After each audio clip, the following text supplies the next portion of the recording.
સ્મશાનનું સત્ય. જ્યાં શાંતિ છે ત્યાં સત્ય છુપાયેલું છે. આ સ્મશાન છે જ્યાં અહંકારનો અંતિમ સંસ્કાર થાય છે.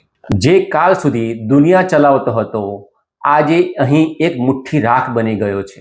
સ્મશાન કહે છે જીવવું છે તો પ્રેમથી જીવો, યાદગાર થવું છે તો સેવા, સમાજ સુધાર, સારા કામ કરીને થાવ.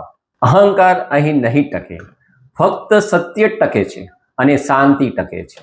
હું માનું છું કે રૂપાલપલ્લીની પરંપરા પ્રમાણે ઘી અભિષેક કરવું જોઈએ, પણ શું પાંડવોએ ડોલી ડોલી ઘી ઢોળી ગૌ માતાના ઘી પર ચાલીને અન્નનો અનાદર ના કરનાર પાંડવોએ અન્નપૂર્ણા માતાનું અપમાન કર્યું હશે? અમૂલ્ય લક્ષ્મી સ્વરૂપ ઘી ગંધાતું કર્યું હશે?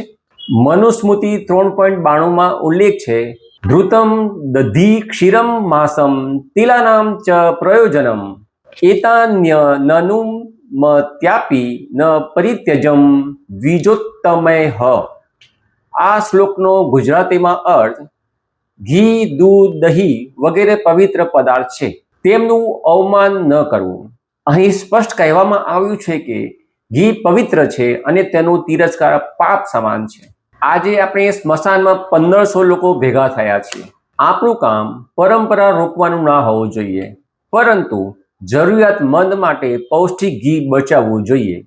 માર ખાઈને હાડકાં તોડાવવા રૂપાલ ગામ જવાની જરૂર નથી અને મૂર્ખ પલ્લી મંડળને સમજાવવા જવાની પણ જરૂર નથી, પણ સાચી વૈજ્ઞાનિક માહિતીવાળા વિડીયો અને રીલ બનાવીને રૂપાલ ગામ આવતા 15 લાખ ભક્તોને સમજાવવાની કોશિશ કરવાની જરૂર છે.